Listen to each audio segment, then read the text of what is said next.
capítulo número 2 y vamos a presentar el tema de la alimentación. Voy a empezar con una pequeña introducción.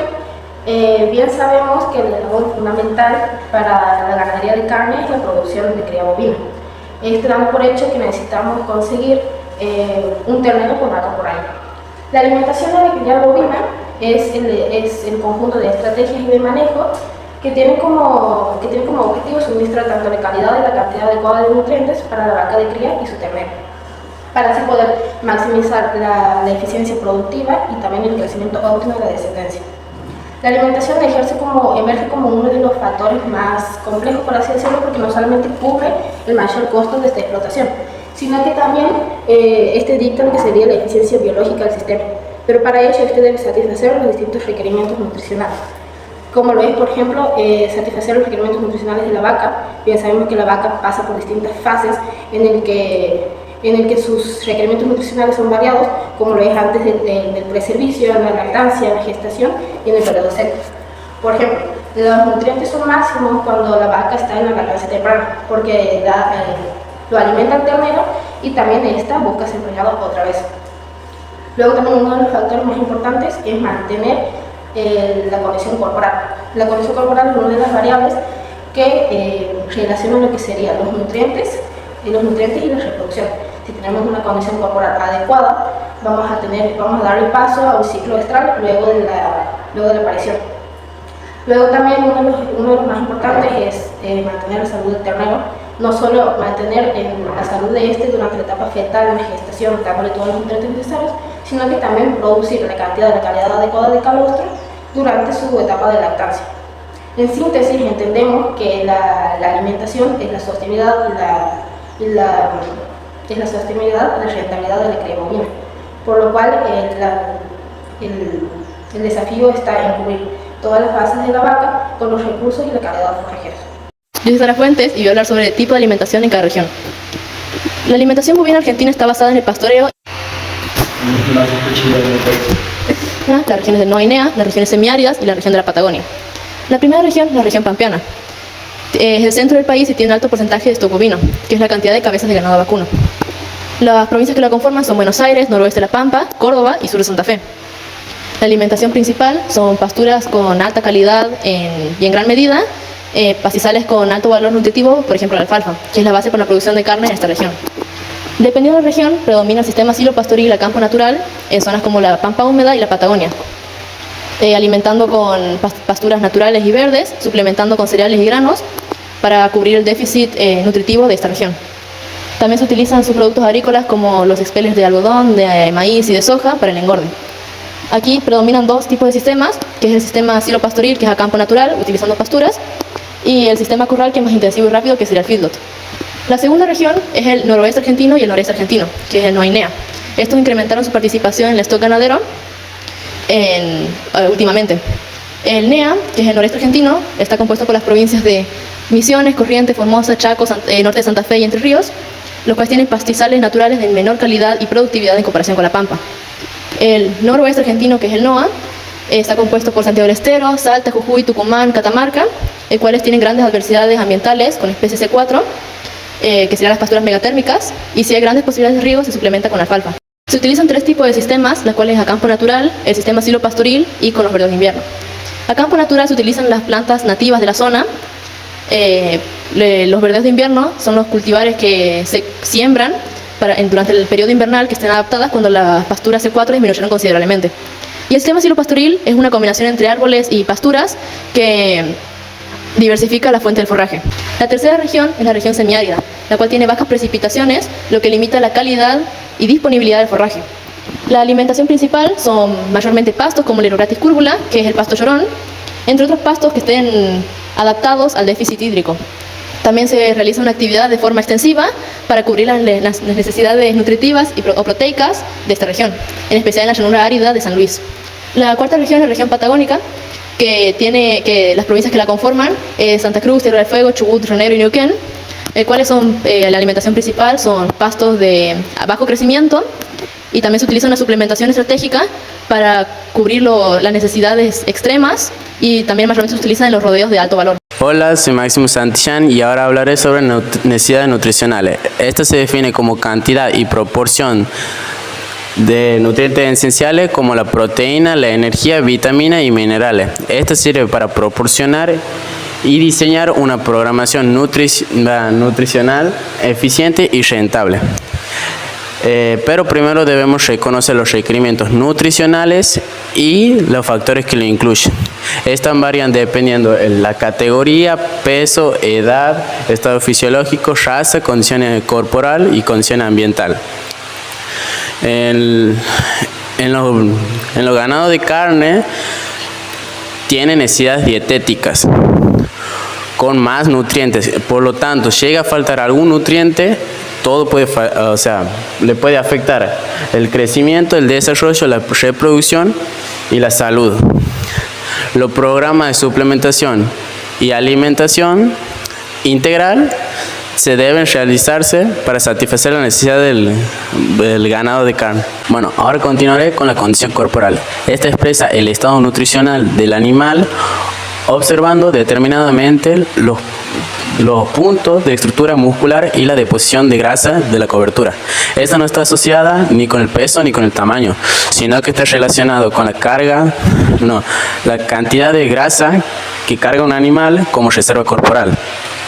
¿Para qué sirve esta escala? Se utiliza básicamente en la cría bovina como una herramienta fundamental de manejo nutricional y reproductivo. Este es un indicador más preciso del peso vivo, del estado nutricional del estado nutricional que el peso vivo, ya que este último no diferencia entre la grasa y el músculo. ¿Por qué es importante la condición corporal? La condición corporal es importante ya que nosotros buscamos en la cría bovina buscamos la principal actividad, buscamos ternero vaca por año, por lo cual es un indicador crucial para maximizar la rentabilidad del establecimiento. Si bien hay varios factores que intervienen al lograr esa meta, y bueno, el principal elemento que tenemos que tener en cuenta es la condición corporal.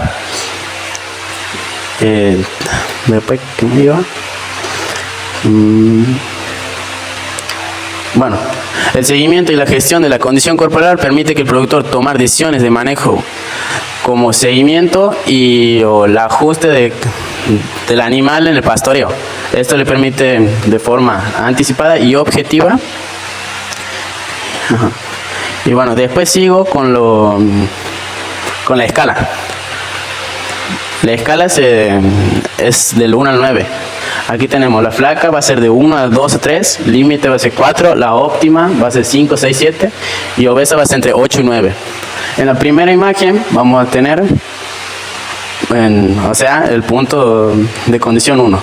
La espina dorsal prominente, la cadera y la escápula prominente, las costillas claramente visibles, la área de la cabeza y la cola retraída, el contorno del animal esquelético y visible.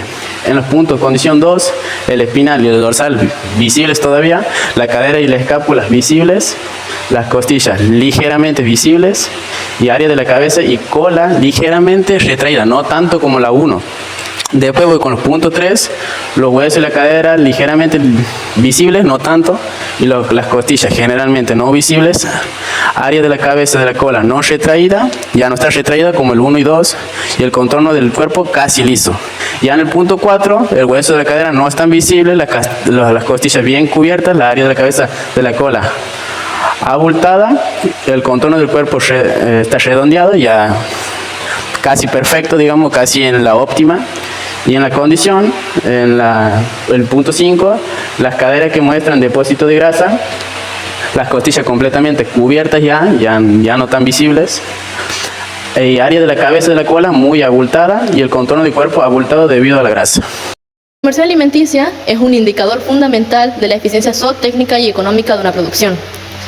Esta es importante ya que indica cuánto alimento debe consumir un animal para producir 1 kilogramo de carne. Esta se calcula a través de una división que sería los kilogramos de alimento que consumió el animal dividido a cuánto peso generó durante un periodo de tiempo determinado. Los factores que afectan la conversión alimenticia son la genética, la sanidad, ya que si está enfermo el animal no aumentará el peso esperado, la calidad y balance nutricional dependiendo del alimento que se le dé o que se le suplemente. Bueno, yo soy María Victoria Rodríguez y voy a continuar hablando sobre las necesidades de agua. El agua es uno de los nutrientes más importantes en el ganado bovino, ya que la deficiencia, la falta de agua puede llevar más rápido a la muerte que la deficiencia de cualquier otro nutriente. También la falta de agua puede disminuir la resistencia del animal a factores estresantes como su inmunidad, también al crecimiento, a la producción de leche y a otros, básicamente a la salud del animal. Luego pasamos con las consecuencias de la falta de acceso o mala calidad de agua. Esto nos puede llevar rápidamente a la deshidratación, puede también haber ausencia del consumo de alimento, ausencia de reproducción, ausencia de producción de leche y a su fertilidad. Luego, como siguiente punto, tenemos las funciones vitales del agua. Como primer función vital del agua, tenemos que como primer punto, sirve para el transporte, para la absorción de nutrientes, para la digestión y para otros factores metabólicos del animal. Luego tenemos como otro punto que es muy importante para la fermentación ruminal, ya que los bovinos y los rumiantes consumen más agua por unidad de peso corporal que otros no rumiantes. Luego el agua ocupa la mayor parte del peso corporal del animal, ocupa de un 40 a un 80% y no depende ni de la edad ni del tamaño. Luego, como otra función vital del agua, tenemos que es termorreguladora, o sea que hace que la temperatura del corporal se mantenga estable. Como otra función vital es que es el componente principal de la leche y es fundamental para la producción de orina. Luego, como factor que afectan el consumo voluntario, tenemos que como primer punto tenemos las condiciones ambientales, segundo punto la genética y la actividad del animal, como tercer punto tenemos su estado fisiológico y el tamaño del animal. Ya por último tenemos recomendaciones de manejo. Como recomendaciones de manejo tenemos, obviamente que siempre hay que tener un acceso libre y continuo de agua limpia. Antes de dar acceso también a estas fuentes de agua, siempre debemos monitorear rutinariamente que no haya nitritos, ni salinidad, ni otros elementos altamente tóxicos para el animal.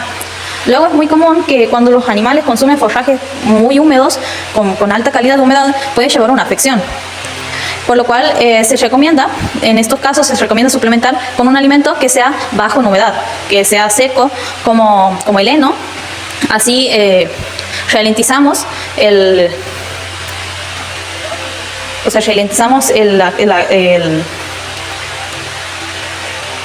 por así decirlo, la distribución de humedad por el cuerpo.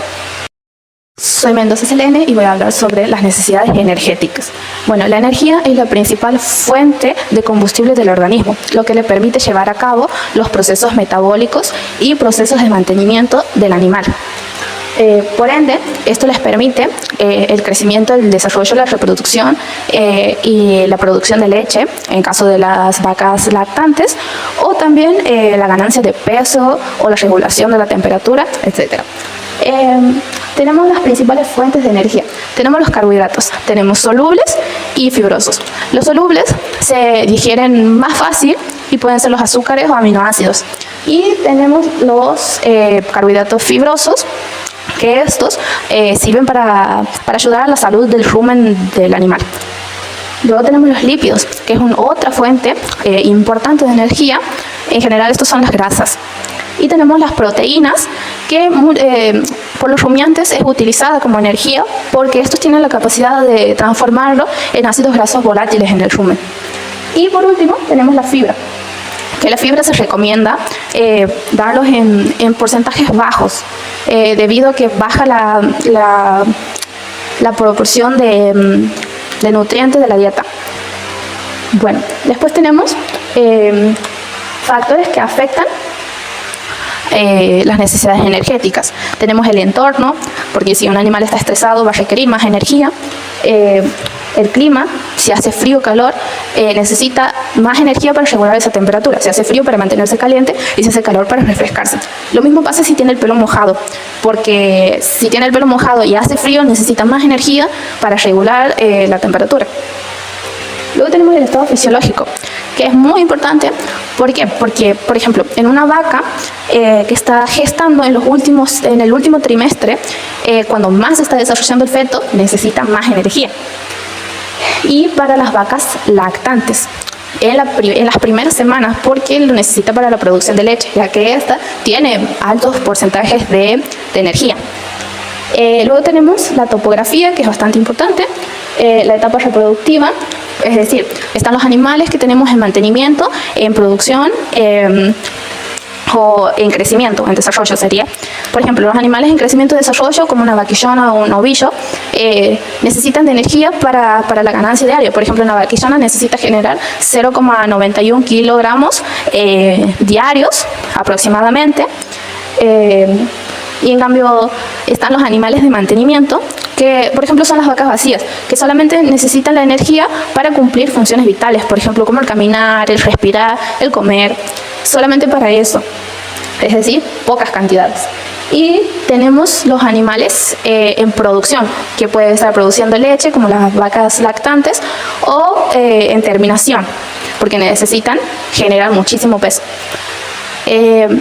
Y bueno, el pelo mojado, como ya hemos dicho. Y luego tenemos los indicadores de un déficit energético. Tenemos la pérdida de peso, se va a notar en la condición corporal del animal si está perdiendo peso. Luego tenemos la disminución del crecimiento, es decir, las vaquillonas o los novillos, al no tener buena energía, no se van a desarrollar bien. Tenemos la insuficiencia reproductiva, por ejemplo, una vaquillona que no está recibiendo una buena energía va a tener una incorporación tardía a la producción, es decir, que se va a tener que retrasar su primer servicio. Luego también tenemos problemas de fertilidad, es decir, hay una baja tasa de gestación o aparición en la producción. Y tenemos el deterioro del sistema inmunitario. En sí, es de los sistemas en general. ¿Por qué? Porque se necesita de energía para llevar a cabo todos los sistemas, tanto el sistema digestivo, el sistema respiratorio, el inmunitario, el endocrino, se necesita para todos los sistemas.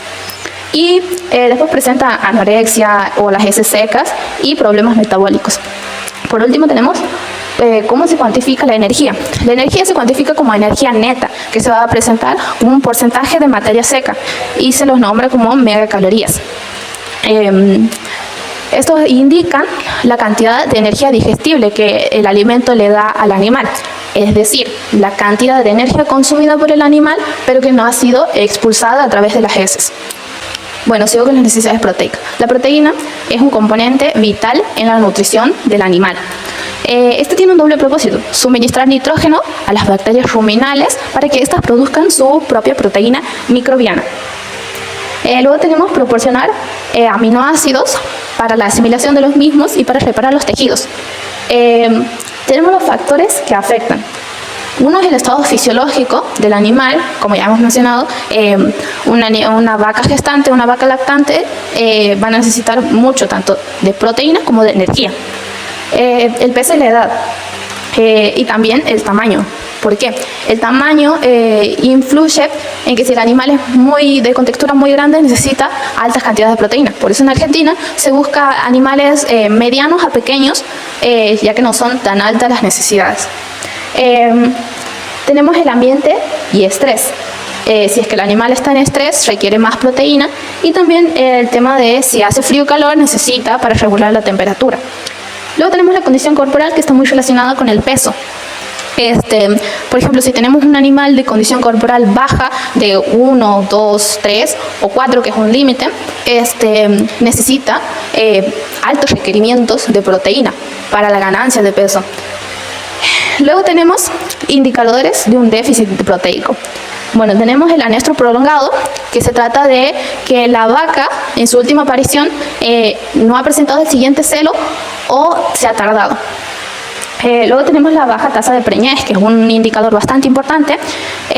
Problemas en el desarrollo fetal, porque como se ha mencionado, en el último trimestre de gestación es cuando más se desarrolla el feto, entonces necesita más energía y más proteína. Luego tenemos la cantidad y calidad de la leche. La leche tiene altas cantidades de proteína, por ende, si no tiene la proteína suficiente, es baja la calidad de la leche. Luego tenemos el crecimiento y pubertad en vaquillonas de reposición.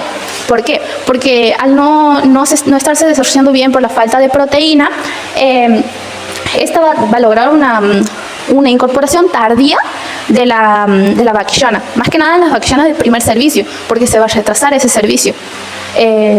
Y por último tenemos el pelo. Si el pelo está áspero, seco y sin brillo, o incluso se puede caer, es un gran indicador de que falta proteína. Hola, mi nombre es Ruiz Priscila y a continuación de lo dicho de mi compañera voy a agregar lo que sería la alimentación por urea.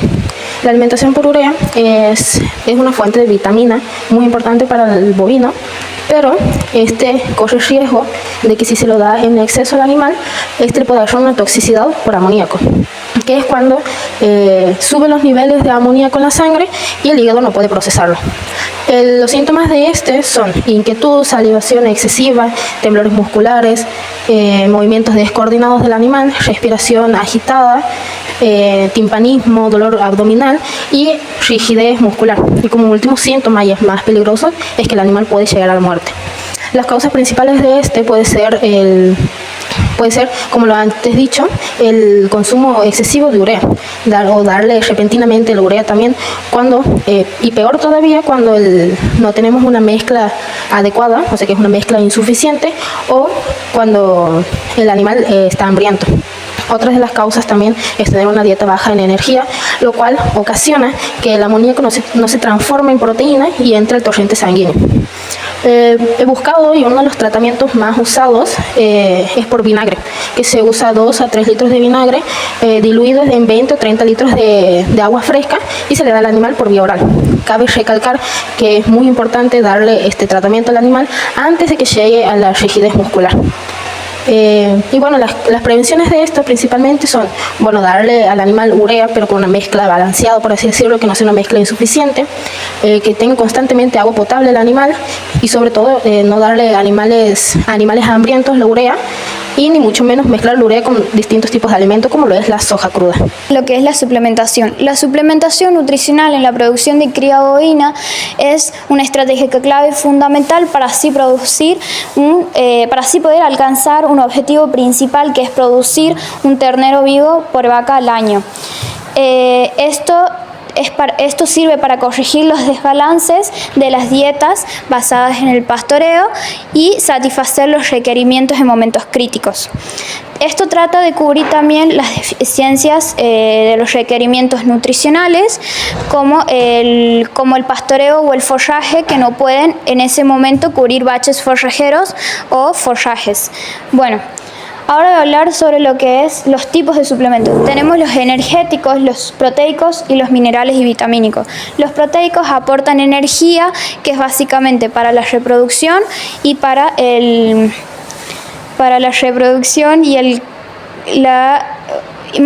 mantenimiento. Bueno, los proteicos aportan aminoácidos y nitrógenos, que son básicamente para la reproducción de leche y para los funcionamientos ruminales. Luego tenemos los minerales y vitamínicos, que son básicamente son suplementos que aportan microorganismos y que son suplementos. Bueno, tenemos los energéticos, que tenemos por ejemplo los granos como el maíz y la cebada, y los proteicos tenemos las harinas de soja y el pellet, y los minerales y vitamínicos, suplementos. Bueno, después de hablar sobre lo que es la estrategia de administración, que voy a nombrar, que son los concentrados, bloques nutricionales, líquidos, forrajes conservados y inyectables parentales. Bueno, sigo con lo que es pastoreo. ¿De qué se trata el pastoreo? El pastoreo se trata de un sistema de alimentación en el cual el animal se va a alimentar a base de follajes, pasturas que se encuentren en cierto lote o superficie. Este tiene el objetivo principal, que es la máxima eficiencia de cosecha del follaje disponible por el animal. Es decir, que tenga una buena conversión alimenticia a través del consumo de esas pasturas o de esos follajes. Esto a la vez, el pastoreo es muy importante que tenga un balance entre la producción y la demanda, es decir, entre la producción del follaje y la demanda del animal. Se debe tener en cuenta el número de animales en pastoreo y la producción del follaje. Luego tenemos qué es la carga animal. La carga animal es la cantidad de animales en una superficie determinada, por ejemplo en hectáreas, por cierto tiempo. Este tiene el objetivo de buscar una carga óptima para maximizar el objetivo principal propuesto, que puede ser la ganancia de peso. Luego tenemos los tipos de pastoreo. Tenemos el pastoreo continuo, después tenemos el pastoreo rotativo, que se divide en varios. Tenemos el alternado en franjas y el rotacional. Luego tenemos el pastoreo mecánico, el pastoreo diferido. El pastoreo mixto, que se trata de combinar distintas especies en un mismo lote, es decir, utilizando bovinos y ovinos o con caprinos. Y el sistema silvopastoril. Tenemos el pastoreo continuo. El pastoreo continuo se trata de tener a los animales en una superficie amplia, bastante grande. No hay tanto control, solamente los animales van a estar pastando. Lo que sí, aquí hay mucha selección de las especies más palatables. Por ende, esto va a traer una degradación de esas especies, una extinción de esas especies en el lote. Luego tenemos el pastoreo rotativo. Este se divide en varios. El rotativo en general se trata de dividir el campo en lotes y controlar cuánto pastan esos animales, cuánto consumen de folia en cada lote. Más que nada para evitar el sobrepastoreo o subpastoreo y para evitar que siga la elección de esas pasturas más palatables. Tenemos el pastoreo rotacional, que se dividen ahí está en 2 o puede llegar a ser en 4 lotes, y se los va rotando. Un tiempo están en este y luego al otro. Entonces, una vez que ya pasan al otro, los brotes ya están crecidos, pero sigue habiendo cierta selección de especies. Luego tenemos en franjas, que esto se trata de dividir esos sublotes, esas subdivisiones, en más pequeñas, en franjas. Entonces, un día van a estar consumiendo luego van a pasar al otro, y así sucesivamente, hasta que cuando vuelvan, esos brotes ya van a estar bien crecidos, bien vigorosos. Entonces ya no se van a consumir los rebrotes tiernos. El pastoreo rotacional, se hace con una carga animal de 1 a 5 equivalentes vaca. Los equivalentes vacas es la mejor manera de expresar la carga animal. Luego en el pastoreo en franjas tiene una carga animal bastante grande, de 50 equivalentes vaca por hectárea. Y luego tenemos el alternado, que es lo mismo de pasar de un lote al otro y así sucesivamente. Luego tenemos el pastoreo mecánico. El mecánico se trata de cortar el follaje de manera mecánica y suministrárselos a los animales que están en confinamiento, por así decir, están en un corral, y suministrárselos en comederos. Esto tiene una buena ventaja, ya que evita el sub o sobrepastoreo y evita que el lote o las pasturas sean contaminadas por heces o deyecciones de los animales. Luego tenemos el pastoreo diferido, que se trata de... este sirve más que nada para pasar los periodos de escasez, o bien los periodos de baches forrajeros. Por ejemplo, hay uno en invierno y hay otro en verano. sirve más que nada para pasar esos periodos. Y se trata de posponer el aprovechamiento de esas pasturas y se los va a consumir más tarde. Voy a pasar a decir lo que sería lecturas de comederos. ¿Qué es la lectura de comederos? Se llama así al análisis y observación que realiza el propietario al contenedor del animal donde consume el alimento para así calcular su remanente antes de darle la siguiente ración. Este es muy importante para calcular el consumo que tiene el animal, que le puede llegar a afectar tanto a la conversión alimenticia y a la ganancia de peso. Un control adecuado es llevar a cabo el manejo del consumo del animal para así evitar las excesivas variaciones de este. ¿Cuál es la forma correcta de realizarla? La forma correcta de realizarla es recorrer todos los comederos y anotar el remanente que queda en el comedero para así poder calcular, para así poder compararlo con una escala predeterminada. Este se debe realizar todos los días y a la misma hora, y luego del ayuno más prolongado que ha tenido que sufrir el animal. Cabe recordar que, por ejemplo, si nosotros le damos al animal a las 8 horas el alimento, le deberemos de hacer la lectura de comedero al siguiente día, antes de darle la siguiente ración a las 8 horas. O por ejemplo, si le damos el alimento a las 8 horas y a las 14 horas, se debe realizar la lectura de comedero al día siguiente antes de las 8 horas. Cabe recordar que es muy importante también no darle al animal el alimento con un periodo distinto, por así decirlo. O sea, no pasarse de los 20 minutos ni tampoco atrasarse, porque puede lograr que el animal tenga un problema digestivo.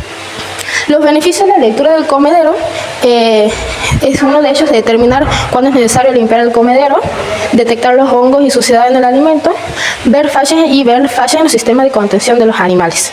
La escala que vamos a utilizar para la lectura del comedero puede ser una guía creada por el propio establecimiento, en el cual esta va a indicar cuánto alimento queda como remanente antes de la lectura. La escala puede tener tanto el número de corral, las cabezas, o sea, cuántos animales hay adentro del corral, el peso, cuánto es el promedio más o menos que hay de peso en ese terreno, y la fecha y la cantidad de entregado de alimento y cuánto queda de remanente. En esta lectura tenemos distintos tipos de escala. Tenemos primero como la escala 0, que se le dice al comedero. Tenemos el comedero lamido, que es cuando no queda prácticamente nada de alimento. Tenemos la escala 1, que solo queda una capa fina de alimento. Tenemos la escala número 2, que queda del 5 al 50% del alimento remanente. Y la escala 3, que queda más del 50% remanente. Entonces, usted se preguntará, ¿qué se hace en caso de que yo tenga una escala número 0 en mi comedero, por ejemplo? Se le tiene que aumentar un 10% del alimento entregado al animal. Si tenemos una escala número 1, esta es como la más adecuada, por así decirlo, la escala óptima. Si tenemos una escala del 5, una escala 2, que tiene del 5 al 50% de alimento remanente, es decir que tenemos que disminuirle casi un 10 a un 5% del alimento entregado al animal. Y si tenemos una escala número 3, que queda más del 50% remanente, ya es como un caso a analizar, porque puede ser que nuestro animal tenga algún problema digestivo o el alimento, en todo caso, tenga un mal sabor o simplemente no les guste a los animales. Bueno, voy a continuar hablando sobre las claves para un manejo nutricional exitoso. Como claves para un manejo nutricional exitoso, debemos asegurarnos, incluye tener una buena dieta balanceada de forrajes y suplementos. Luego, asegurar un acceso constante a agua limpia y fresca, de tener un monitoreo de estado corporal y ajustar las relaciones según el desarrollo nutricional, evitando la sobrealimentación, y por último, adaptarnos a los recursos disponibles y a las condiciones climáticas. Primero voy a comenzar hablando sobre la etapa de cría. La clave en esta etapa es el desarrollo del rumen y de la inmunidad, para así lograr una transacción exitosa hacia el destete. Como primer punto tenemos el desarrollo del rumen. Debemos introducir paja picada y heno a la dieta del ternero para así fomentar el consumo de sólidos, de forraje, de pasturas y Y todo eso para el crecimiento futuro y el desarrollo del rumen. Calostro de calidad de tiempo. Debemos asegurarnos que el ternero ingiera el calostro en las primeras 6 horas de vida para así asegurarnos de que ha tenido una transferencia pasiva de anticuerpos para la inmunidad del ternero. Como tercer punto tenemos iniciador de agua. Debemos asegurarnos que tenga un iniciador de alta calidad de un 18 o más de un 18% de proteína y un acceso a agua libre, continua y fresca. Como último punto en cría tenemos el destete basado en consumo. Debemos hacer el destete del ternero cuando ya nos hayamos asegurado de que haya consumido una cantidad suficiente y estable de concentrado, aproximadamente un 1 a un 1,5 kilogramos por día, y esto sin basarnos en la edad del ternero. Luego voy a comenzar hablando sobre recría. La clave en esta etapa es tener un crecimiento estable y sostenido, no engrasante, para la futura eficiencia reproductiva. Como primer punto, tenemos la ganancia de peso constante. Debemos asegurarnos que tenga una ganancia de peso constante, que no tenga mucha ganancia de grasa, sino más fomentar el desarrollo de su estructura ósea y muscular para su futuro funcionamiento reproductivo. Luego tenemos el forraje de alta calidad. Debemos asegurarnos que tenga forrajes mejorados, suplementos de alta calidad como base de la dieta. Luego suplementación balanceada. Debemos suplementar, con los suplementos nos sirven para cubrir esas necesidades de energía y proteína que no satisfacen el forraje en la dieta del animal. Luego tenemos como último punto minerales y vitaminas. Debemos aportar sales minerales completas, especialmente fósforo y calcio, y otras vitaminas esenciales. Luego, por último, tenemos los factores transversales. Como primer punto tenemos la sanidad. Debemos tener un estricto plan sanitario de vacunación y desparasitación, ya que los parásitos y las enfermedades disminuyen o restan mucho el uso de los nutrientes. Luego, como segundo punto, tenemos el manejo de lotes. Debemos agrupar a los animales por edad similar o la misma edad o peso similar para así lograr una buena ingesta del alimento y evitar la competencia de comederos. Luego, agua limpia. Como ya hemos dicho, el agua es uno de los nutrientes más importantes en los bovinos, entonces debemos asegurarnos de que siempre tenga una constante agua limpia y fresca. Luego, para su salud y especialmente su consumo. Luego, el monitoreo del estado corporal. Debemos monitorear el estado corporal en una escala del 1 al 5 o del 1 al 9 para así nosotros llevar un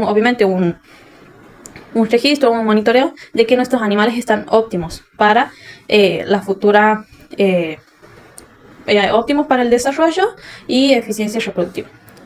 Luego tenemos aclimatación.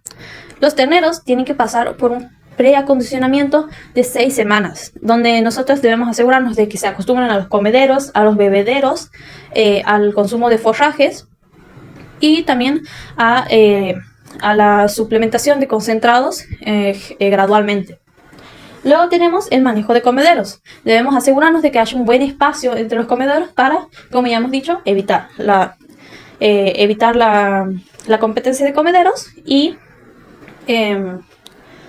que no tengan un buen acceso a la comida y bueno, eso. Luego tenemos el ajuste según el medio. Nosotros debemos adaptar nuestro programa de cría-recría según las condiciones del campo, según las condiciones, según la disponibilidad de forraje y según las condiciones climáticas y otros factores más. Luego tenemos que, como otro punto, tenemos la planificación y el balance nutricional. Debemos asegurar un buen balance entre forrajes, entre pasturas y de pasturas y heno de alta calidad, obviamente evitando la alfalfa en los terneros, ya que su rumen no está desarrollado, Bueno, debemos evitar la alfalfa en terneros. Y bueno, básicamente eso. Y luego, dieta de calidad. Debemos asegurarnos de que tenga una dieta con un alto porcentaje de proteína, como habíamos dicho, de un 18 a un 20%, y energía de un 3 a un 3,5 megacalorías por kilogramo. Y especialmente en las etapas de requría temprana.